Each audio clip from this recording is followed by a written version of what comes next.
강사 인생 20년 넘게 하면서 범기본 종합반에서 요번이 처음이었던 것 같습니다. 만족도가 굉장히 높습니다. 시작이다 보니까 의욕이 충만하니까 잘 따라올 수 있을 거라고 확언합니다. 함께 동참하시기 바라겠습니다. 네, 반갑습니다. 네, 저는 김현식 회계사라고 하고요. 여러분들 2025년 예상컨대 5월 초에 있을 우리 세무사 1차 시험을 대비하여 2024년 5월에 개강하는 세무사 기본종합반에 대한 설명회를 시작하도록 하겠습니다. 반갑습니다. 시험의 개요부터 볼게요. 제가 내년에 시험이 5월 달쯤 있을 거다라고 예상하는 건 매년 그래왔기 때문입니다. 1차는 5월 초에 올해 있고 2차는 8월 10일 날 올해 있습니다. 내년이라고 이게 크게 변하진 않을 겁니다. 그래서 이제 여러분들이 목표대로 되면 내년 5월 초에 1차 시험을 보고 고해 8월에 2차를 보고 그때 붙으면 끝! 그때 혹시나 못 붙으면 한 해 더 가서 그 다음에 8월 달쯤에 2차 시험을 한 번 더 보고 끝! 이게 우리가 목표하는 바입니다. 자, 영어 시험을 봐야 해요. 그러니까 1차 시험 전에 영어 여기 나와 있는 토익이나 토플, 탭스 이런 것들에 대해서 여기 나와 있는 성적들 이상의 성적을 받아야 합니다. 근데 과거에는 이걸 한번 받아놓으면 유효기간이 2년이에요. 그러니까 만약에 3년 전에 토익 700을 넘었다 하면 올해 시험을 응시하려면 다시 또 봤어야 했어요. 왜? 한 번 본 영어 시험 성적의 유효기간을 2년으로 제한했기 때문이다 이거죠. 그런데 이게 사실 좀 비현실적이다 이거예요. 그러다 보니까 바뀌었어요. 그래서 유효기간 2년에서 5년으로 우리 수험생들에게 보다 유리하게 바뀌었습니다. 작년이나 재작년에 요 성적을 이미 넘은 성적표가 있다면 일단 얼른 사전 등록 제도를 활용하면 5년 기간을 확보할 수가 있습니다. 즉 재작년에 700을 넘었는데 가만히 놔두면 올해 유효기간이 끝나잖아요. 근데 사전 등록 제도를 하면 올해 끝나지만도 3년 더 득을 봅니다. 그래서 걔도 재작년에 본 그 시험도 5년의 유효기간을 인정받게 되는 거예요. 꼭 한번 확인해 보세요. 좋습니다. 자, 그러면 세무사 합격은 어떤 조건을 만족해야 되는가? 1차 시험은요. 40점 밑으로 떨어진 게 없어야 되고 평균이 60을 넘어야 해요. 그러면 1차 시험 합격입니다. 그 인원수가 얼마든 전원 다 합격시킵니다. 그리고 2차 과목도 똑같은데 일단은 과락은 없어야 해요. 얘도 똑같이 다 100점인데 하나만 39점이면 안 됩니다. 그래서 40점 밑으로 떨어지진 않아야 되고 평균이 60점 이상이면 합격입니다. 만약에 과락은 없어야 되고 평균 60점 이상으로 합격을 시키되 그런 사람이 700명 어떤 선발 인원이라고 공시를 하거든요. 거기 미달하면 조금 더 내려서 고기 될 때까지 선발하기도 합니다. 자, 시험 과목은 4과목으로 이루어져 있고요. 요 3개 중에서 선택하는 거고 많은 분들은 상법이나 행정소송법을 선택하고 있다. 그리고 4과목 중에서 세법학 개론과 회계학 개론은 특히 세법학 개론은 2차 시험 3과목으로 변신하고 얘도 2차 시험 하나로 변신하면서 꽤 비중이시 처음부터 공부를 잘 하셔야 되겠다라는 겁니다. 자, 이렇게 해서 과락 없이 평균 60점이면 합격하신다. 2차는 요 회계학 일부가 아까 말씀드렸던 회계학이에요. 제가 중급회계 그리고 김용남 선생님께서 원가 관리회계 요 회계학 일부라는 게 회계학을 말하는 거고요. 회계학 2부는 세무회계 그리고 세법학 1부와 2부는 세법학이라는 걸 배우는데 이 3과목은 다 세법으로부터 비롯되는 거다. 자, 그런 다음엔 그래 봄기본 종합반이 이제 시작되고 끝나고 나면 그 다음은 난 어떻게 해야 되는데 내년 5월에 시험이 있다며? 자, 그래서 1년치의 연간 계획을 보여드리겠습니다. 일단 저희 세무사 봄기본 종합반은 5월 달에 시작을 해가지고 9월 정도에 끝을 냅니다. 우리가 그 이후에 심화 종합반 과정을 거칠 것입니다. 2차 책을 가지고 2차 공부를 하는 건 아니고 2차 책을 가지고 그중 1차와 관계가 많은 그런 문제들을 선별해서 봄기본 종합반에서 배운 1차 중급이나 원가회계, 세법과 관련된 것들에 대해서 2차 교과서로 공부하면서 다시 한번 봄기본 종합반에서 배운 걸 복습하는 과정을 심화 종합반이라고 합니다. 그러고 나면 학생들이 많은 분들이 그래요. 이제 좀 정돈이 된다. 어떤 게? 봄기본 종합반에서 배운 게 좀 정돈이 되고 너무 멀었던 나의 합격이 좀 가깝게 오는 것 같다라는 느낌은 듭니다.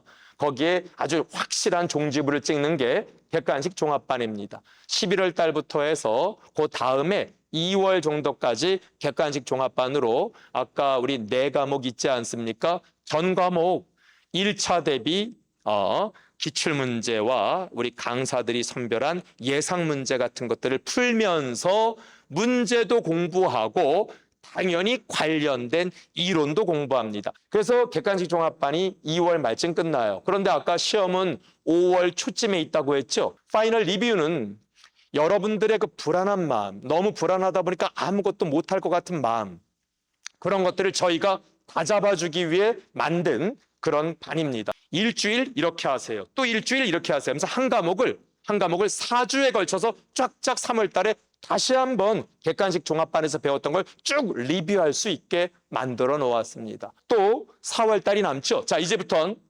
6번에서 4번 정도의 모의고사를 봅니다. 4번 정도는 진도별로 나가고 2번 정도는 전범위로 나가고 이런 식으로 모양이 맞춰져 가지고 여러분들에게 또 마지막까지도 계속 긴장감 그리고 공부를 어디까지 해야 되는지에 대한 범위의 제시를 통해서 적어도 불안해서 뭘 못하게 되는 상황은 우리가 막아드리겠다라는 겁니다. 함께 동참하시기 바라겠습니다. 자, 그러면 실제로 5월에 있는 바른생각의 세무사 봄기본 종합반은요, 개강은 5월 6일 날 합니다. 언제까지냐면 9월 10일까지 넉넉한 기간 동안 여러분들이 그랬죠? 말 등에 올라타서 경치 구경하는 것 같은 게 봄기본 종합반이라고. 그래서 5월 6일부터 9월 10일까지 해서요, 적어도 말 등 위에서 경치 구경하는 느낌은 없게 좀 더 많이 알게 한번 노력해 봅시다. 자, 그리고 접수는 이 지금 설명의 동영상을 보고 계시다면 접수가 가능한 상황일 겁니다. 요 수강료는요, 여러분들이 혹시 오탈자 앞에 일자가 빠진 게 아니냐 하는데 일자 없어요. 그냥 2자릿수로 요런 거니까 여러분들 지금 관심 있는 분들의 많은 접수 부탁드리겠습니다. 중급 회계와 고급 회계는 온라인으로 제공이 됩니다. 그리고요, 각 진도가 챕터가 끝날 때마다 제가 그 챕터와 관련된 유용한 기출문제를 제시하고 여러분들은 그걸 시험 보시고 그리고 채점을 한 다음에 제가 강평을 해드린 동영상을 다 촬영해 놓았습니다. 그래서 하나의 챕터가 끝날 때마다 그 챕터와 관련된 모의고사를 보시고 그리고 알면 강평을 안 들어도 되고 모르는 게 있다면 제가 미리 촬영해 놓은 강평을 확인하시면 될 겁니다. 그럼 저는 안 나타나느냐? 아닙니다. 일주일에 한 번씩 현장 복습 강의를 실시할 겁니다. 그리고 나머지 과목은 현장에서 이루어지는데요. 상법과 행정소송법은 선택 과목이잖아요. 상법을 선택하면 현장 강의가 진행되고요. 다음 행정소송법을 선택하면 그 시간에 온라인으로 온라인 강의가 제시가 될 겁니다. 저만 진도별 모의고사가 있고 강평이 있는 게 아니라 모든 과목이 다 그렇습니다. 자, 시간표의 대략적인 과정은 이렇게 구성이 되어 있습니다. 시간표를 보면요, 지금 이거는 전체적인 개요만 나온 거고요. 나중에 이제 상세 시간표를 보시면 알겠지만 시간표가 굉장히 여유가 있습니다. 그래서 여러분들이 충분히 쫓아오기에 좋습니다. 적어도 이 과정을 쫓아오면서 말 등에 올라타서 경치를 구경한 것 같아 라는 말은 정말 듣기 싫어서 여유 있게 만들어 놨으니까 여러분들이 잘 따라올 수 있을 거라고 확언합니다. 왜 바른 생각에서 들어야 하는가? 특징은 무엇인가? 라고 할 때 소수정의 밀착 관리다라고 말씀을 드리고 싶습니다. 올 1월 달부터 회계사 봄기본 종합반이 지금 시작되고 있고요. 3개월 넘어서 4개월째 접어들고 있어요. 다니시는 분들의 만족도가 굉장히 높습니다. 제가 이제 이번 봄 기본 종합반 끝내면서 너무 기분이 좋았던 게 강사 인생 20년 넘게 하면서 봄 기본 종합반에서 시작과 끝에 인원수가 동일한 건 이번이 처음이었던 것 같습니다. 아마 누구도 따라오지 못할 그런 경이적인 기록이었을 거라고 감히 조심스럽게 예상해 봅니다. 그래서 저희가 그럴 수 있게 소수정예로 선생마다 담임제도를 두고 해서 여러분들을 밀착 관리해서 좀 다른 생각 들지 않게 공부에만 전념할 수 있게 가족 같은 분위기 만들려고 노력할 것입니다. 자, 학습 관리는 어떻냐 하면요. 저는 더 우리 바른 생각의 강한 강점 중에 하나가 진도별 모의고사와 강평이라고 생각됩니다. 그래서 아마 여기에 맛을 보면 어디 다른 데를 떠날 수가 없을 겁니다. 왜? 굉장히 편하고 공부가 체계적으로 할 수 있는 시스템이거든요. 그래서 진도별 모의고사와 강평, 그리고 여기서 틀린 것들은 자동으로 오답 노트에 잘 저장이 돼서 틀린 것들만 보면 이제 다시 약점을 극복할 수 있겠죠. 사람이요, 한 번 맞은 건 계속 맞아요. 신기하게. 틀린 걸 자꾸 틀리잖아요. 그런 것들을 잘 모아둬서 정리하면 되겠다. 그걸 저희가 시스템으로 구현했습니다. 바른 생각에는요, 독서실, 스터디랩이 총 4개가 있습니다. 본원에 8층에 있는 건 파이오니어라고 부르고 이제 9층에 있는 건 입신양명할 때 그 입신이라고 부릅니다. 또 저희 단성사 건물에 챌린저관이라고 만들어놨고 세운스퀘어에 또 우리가 튜터링관이라고 만들어놨습니다. 이렇게 다양한 생활, 이제 여러분들의 생활 여건에 맞는 스터디랩이 구성되어 있고 거기 모두 다 스터디랩 이제 등록자에 한해서 본인의 등원 시간과 퇴원 시간, 그리고 공부 얼마나 했는지, 그리고 평균 공부 시간, 그리고 실제로 들어가 보면 가장 먼저 등원한 분의 어떤 그 시간이나 퇴원한 분의 시간, 이런 것들이 나와 있어서 뭐랄까 어떤 경쟁 아닌 경쟁을 이끌어내고 있죠. 예. 자, 다음은 저희 또 특징 중에 하나가 모두가 회계사, 세무사, 그리고 박사, 학위 소지자 분들로 이루어져 있다는 겁니다. 말씀드렸다시피 행정소송법은 변호사님이시고요. 그래서 저희는 모두 다 전문성을 갖춘 관련 분야의 박사님 혹은 공인회계사, 세무사, 변호사님으로 이루어져 있다라는 걸 말씀드리고 싶어요. 선생님들은 이렇게 구성되어 있는데요. 저는 중국과 고급 회계를 가르치고 있는 김현식이고요. 또 잘 알다시피 원가 관리회계는 우리 김용남 선생님이 하시고요. 세법은 이진욱 세무사님께서 하시는데 아까도 말씀드렸다시피 사실 세법은 1차와 2차의 연대가 같이 이제 연속적 구성이 중요한데 사실은 뭐 세법이 세법학과 또 굳이 관련이 있느냐라고 얘기하면 조금은 다른 차원이긴 하지만도 세무사님께서 직접 세법을 가르쳐 드림으로써 본인이 세법을 공부하면서 세법학 시험도 직접 치른 분이지 않습니까? 그러다 보니까 이런 분이 세무사 시험을 직접 치러서 세법과 세법학의 연계가 어느 정도 되는지 몸소 체험한 분께서, 더 정확하게는 세법학을 시험을 봐보신 분께서 세법을 가르치면 보다 더 여러분들께 생동감 있게, 그리고 이후 과정과 연계감 있게 가르칠 수 있지 않을까 해서 과감하게 세법을 이진욱 세무사님을 모셨고요.